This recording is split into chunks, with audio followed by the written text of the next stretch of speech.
हैदराबाद से एक husband wife सीख रहे हैं, 70 ईयर्स के आसपास उनकी वो है, उनकी वाइफ को ब्रेन हेमरेज रहा 2 साल, दिल्ली में बहुत एमरजेंसी में रहे। तो उनका जो विज़न है वो बहुत कम हो गया समय के साथ। तो हमारी जब बात हुई, नॉन थे, क्या संगीत से कोई बेनिफिट हो सकता है? विज़न सिर्फ 5% है और जो मेमोरी लॉस है वो इतना ज़्यादा है कि आधे घंटे बाद कई बात याद रहती नहीं, 20 मिनट बाद। तो संगीत एक दिन के लिए वीकली हमने ऑनलाइन शुरू किया और उसका प्रभाव, अब प्रभाव क्यों हुआ वो भी मैं खोल देता हूँ उसको, क्योंकि हम सिर्फ सारेगामापा या स्वर नहीं सिखा रहे हैं। संगीत अपने आप में क्या है इसको समझना पड़ेगा। मेरी दृष्टि में संगीत है भाव रूप। सारे स्वर आपके इमोशंस हैं और उन इमोशंस को आप कितने समय में रख सकते हैं, ये है रिदम। एक समय के अंदर अपने इमोशंस को, बात को रखना, यही संगीत है। अब जैसे हमारे भाव कभी रुकते नहीं हैं, स्थिर नहीं है ना, कभी ऊपर जाएंगे कभी नीचे आएंगे, मन हमेशा ऊपर नीचे जाता आता रहता है, कभी बहुत अच्छा फील करेगा कभी डाउन फील करेगा। साधना क्या करती है? बैलेंस क्रिएट करने का काम करती है। वो साधना कोई भी हो सकती है, आप मेडिटेशन कर रहे हैं चलेगा, सही होनी चाहिए, सही मार्गदर्शन में होनी चाहिए।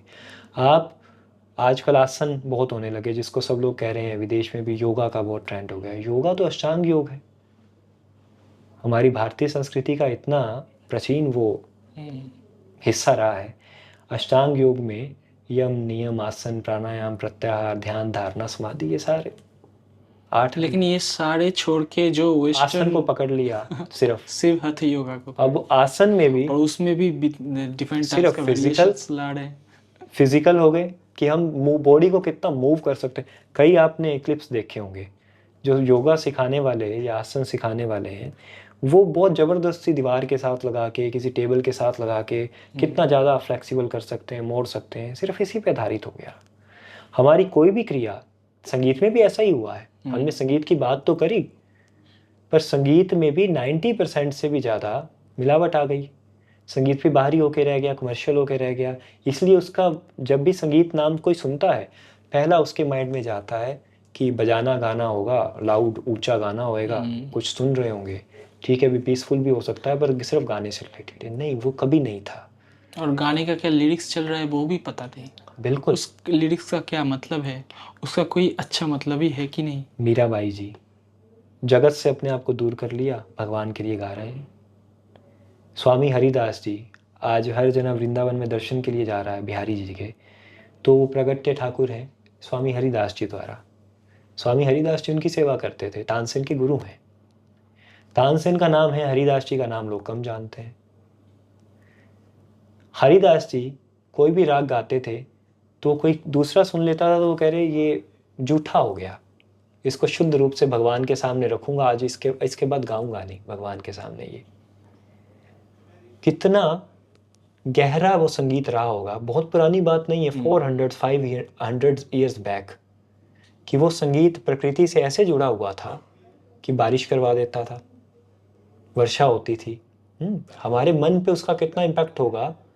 जो चीज़ पूरी प्रकृति को खींच के ला सकती है, सोचिए एक व्यक्ति पे क्या प्रभाव डाल सकती है, पूरा जीवन बदल सकती है वो। मेरा मानना तो ऐसा है, आपकी आत्मा, आपकी मन, आपकी बुद्धि, आपके जो सेंसेस हैं, बुद्धि को चलाने के लिए जो सारी चीज़ें काम कर रही हैं, ये सब के सब पे ये प्रभाव डालता है। कैसे डालता है, अब उसको खोलते हैं, क्योंकि इमोशंस मन से जुड़े हुए हैं।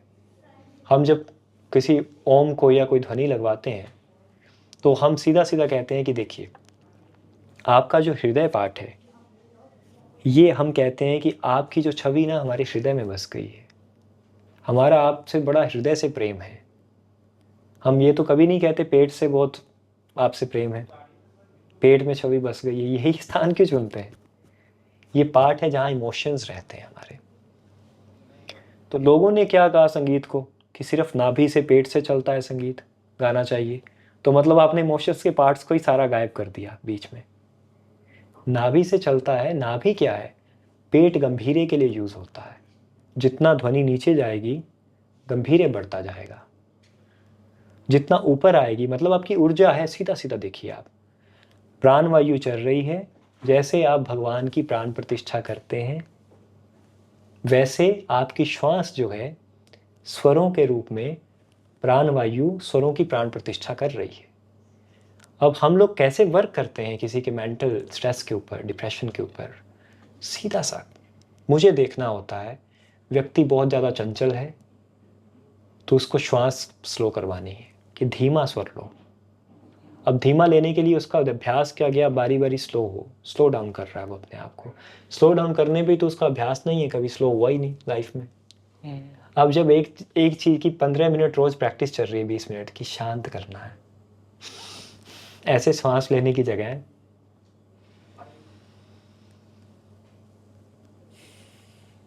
अपने से कनेक्ट करना है, तो वो आपके मन पे प्रभाव डालेगी।